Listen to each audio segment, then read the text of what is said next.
सब यहाँ पर कई सारे दर्शकों की जिज्ञासा आई है कि जिनके पास अपनी डेट ऑफ बर्थ नहीं है लेकिन भविष्य में आने वाली समस्याओं से वो बचना चाहते हैं, तो बॉडी लैंग्वेज के अकॉर्डिंग किस तरह से वो मिलान करें या क्या ऐसा करें ताकि वो उन प्रॉब्लम से कहीं ना कहीं दूर हो जी पाए। बिल्कुल, हम हमारे आदरणीय मित्रों आपके लिए कई बार ये ज़िक्र कर चुके होते हैं और एक अंतराल के बाद में हम करते ही रहते हैं ताकि आपको, आप में से जो लोग जिनकी जन्म तारीख सही नहीं पता है, जो पता है वो भी कितनी विश्वसनीय है ये नहीं पता, तो भाई आपका भी तो हक बनता है ना कि भविष्य जाने, समस्याओं का परामर्श लें। करना क्या है, एक तो बहुत सीधा सा सरल तरीका ये है कि हमें कार्यक्रम में फ़ोन कीजिए। आपकी आवाज़ सुन कर के उस आवाज़ का विश्लेषण, स्वर विश्लेषण कर हम आपकी बॉडी लैंग्वेज पकड़ते हैं और फिर आपका जो समाधान है समस्या का वो सुझाते हैं। जो लोग फ़ोन नहीं कर पाएँ किसी वश, तो वे एक काम कर सकते हैं, वे हमें अपने 5 फ़ोटो भेजें। ध्यान दीजिएगा फ़ोटो किस रूप में होने चाहिए। एक फ़ोटो आपका होना चाहिए सिर से लेकर आपके कंधों तक सामने से, दूसरा सिर से लेकर के आपके सीने तक, जो हम कहते हैं ना कि पासपोर्ट साइज फ़ोटो, वो। तीसरा फ़ोटो होना चाहिए सिर से लेकर आपके कमर तक, जो मिड। बेल्ट बांधते हैं यहाँ तक का। उसके बाद एक फ़ोटो चौथा जो है वो सिर से पाँव तक, आपाद मस्तक। 4 5वें फ़ोटो की बात करें तो वो किनारे से, साइड से, सिर से लेकर कंधों तक। कितना कि बिल्कुल साइड, यानी कि सिर्फ एक आंख इधर से दिखनी चाहिए। अब देखिए, ये फ़ोटो जो है ये ज़्यादा से ज़्यादा 6 महीने पुराने हों। हालांकि कोई विशेष परिस्थिति होती है, कोई ख़ास मामला होता है, कोई आपातकाल की बात होती है, तो हम 20-20 साल पुराने फ़ोटो देखकर भी बात करते हैं, लेकिन वो बहुत दुरूह अवस्था होती है, वो यहाँ सीमित समय के दायरे में नहीं हो पाती है। फ़ोटो खिंचवाते समय ध्यान रखें, इनकी जो पृष्ठभूमि है फ़ोटो की, तो वो है वो काले रंग की या काले जैसे रंग की नहीं होनी चाहिए। दूसरी बात यह है कि आपके कपड़े ऐसे पहने होने चाहिए कि आपकी बॉडी लैंग्वेज दिखाई तो दे। आप एक लबादा या चोगा पहनकर ओढ़कर आ जाएं और फिर फ़ोटो खिंचवाएं, तो उसमें हम जब बॉडी लैंग्वेज ही देख नहीं पाएंगे तो विश्लेषण किसका करेंगे और जवाब क्या देंगे। ये आप कर सकते हैं और ऐसा करके बिना जन्म तारीख के भी आप अपने सवाल का जवाब पा सकते हैं। और ये महत्वपूर्ण सुझाव है और मुझे लगता है दर्शकों को इस पर ध्यान देना चाहिए। जिस तरह से बताया है डॉक्टर साहब ने कि इस तरह से आपको फोटोग्राफ्स भेजने हैं, आप ज़रूर भेजें, क्योंकि कई सारे दर्शक ऐसे हैं जिनकी समस्या यही रहती है डॉक्टर साहब कि जन्म तिथि ठीक नहीं है, तो क्या उन्हें प्रोटेक्शन नहीं मिल सकता है? बिल्कुल मिल सकता है। और ये जो तरीका आपने बताया है वो बहुत अच्छा है उनके लिए। बस फिर भी अगर कोई कन्फ्यूज़न है तो नंबर्स लगातार आप अपने टीवी स्क्रीन पर देख पा रहे हैं, कॉल कीजिए और अपनी समस्याओं का समाधान लीजिए। अगली कॉल है नंद कुमार जी, पुणे से हमारे साथ इस वक्त जुड़ चुके हैं। हेलो। हाँ जी, नमस्ते स्वामी जी। नमस्ते जी जय श्री नमस्कार। राम। जी श्याम स्वामी जी, मैं मेरा व्यावसायिक और सामाजिक करियर के बारे में पूछना चाहता हूँ। अपनी डेट ऑफ बर्थ बताइए। जी 29/04/1983। 1983। हम यहाँ पर आपकी एक ही बात ले पाएंगे। व्यावसायिक करियर के जी बारे में। जी बिल्कुल, मूलांक 2 भाग्यांक 9 के हिसाब से आपको 29वां वर्ष 2 का अंक चल रहा है। आदरणीय मित्र, आप थोड़ा सा रुक जाइए। 29 अप्रैल से आपको जो 30वां वर्ष शुरू होगा ना, 3 का अंक, वो कैलेंडर वर्ष 5 और आपका भाग्यांक 9, वो तो कह ही रहा है कि मैं आपके लिए ही हूँ। अच्छा समय शुरू होगा। व्यवसाय में कुछ नई बातें, नई चीज़ें, नया काम जोड़ने की बात आप कर सकते हैं। कोई एजेंसी, डीलरशिप, फ्रेंचाइजी ऐसा कुछ, या विस्तार या ब्रांच, कुछ लोगों को जोड़ना, लेकिन ये जो होगा अच्छा होगा। व्यापार से संबंधित आप बहुत महत्वपूर्ण निर्णय कर सकते हैं।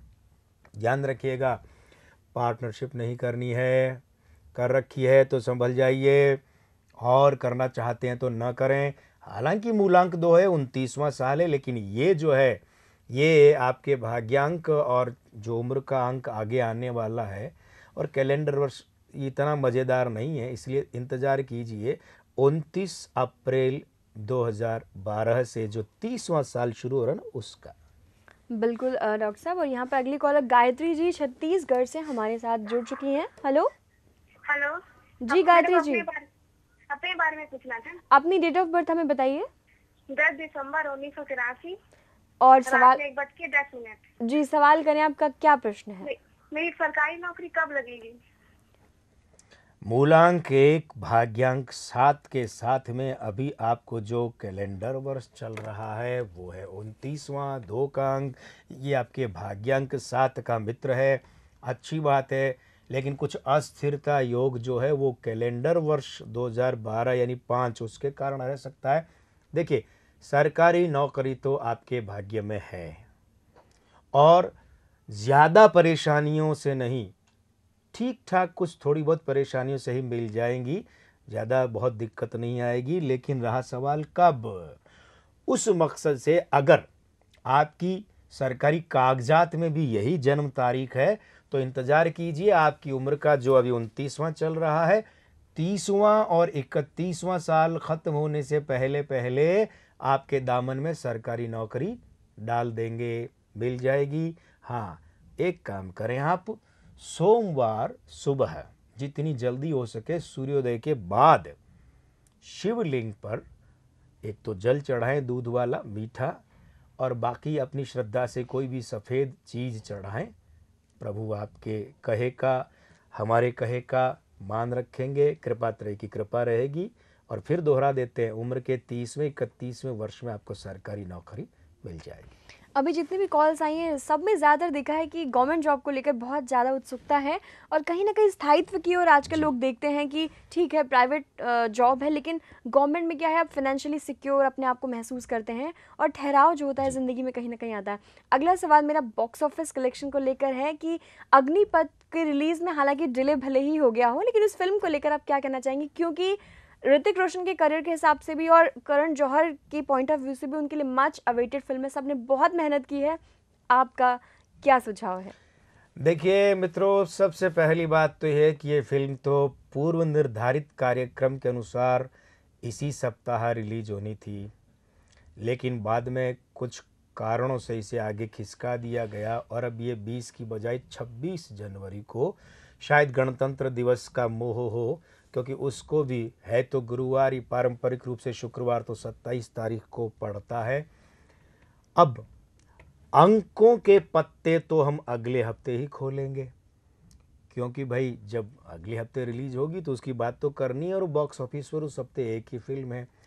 रहा सवाल फिर आज, तो देखिए आज हम उन अंकों के पत्तों के अलावा बात करें, इस फिल्म की खास बात हमारे अपने क्षेत्र के हिसाब से, अग्निपथ सामान्य रूप से लिखते हैं तो AGNIPATH होता है, इसमें एन के बाद में डबल ई काम में ली गई है।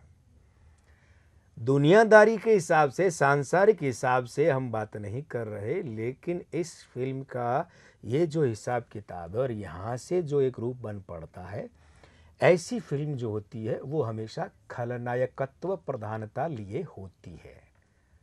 मतलब इस फिल्म में या इस तरीके की जो फिल्में होती है ना, उनमें नायकत्व प्रधान नहीं होता है, नायक नहीं खलनायक प्रधान होता है।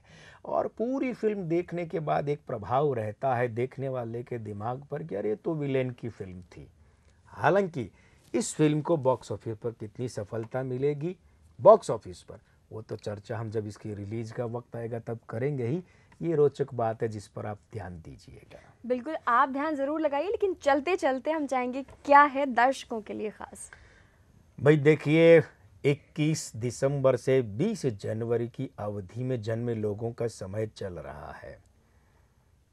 आप लोगों के लिए एक खास बात, परिस्थितियां जितनी ज़्यादा विपरीत हो ना, आप उतने ही ज़्यादा उभरते हैं, मजबूती से सामने आते हैं, तरक्की करते हैं।